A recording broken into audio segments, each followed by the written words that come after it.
doon sa kabila.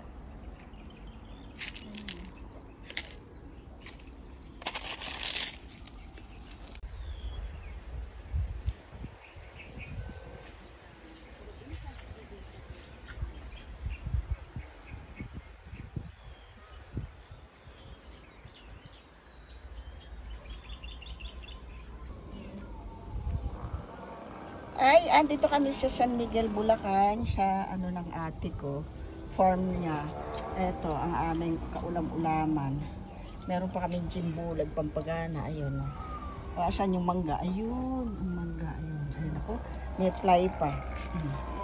Oh, yung kinakain ni Esther, oh, ayun. Mangga. Mangga. O, ayun na, sumausaw na. Okay na. Sige. Sige. Meron ako, ayun, sili, oh. Wala nakuha. Ayun, maliliit.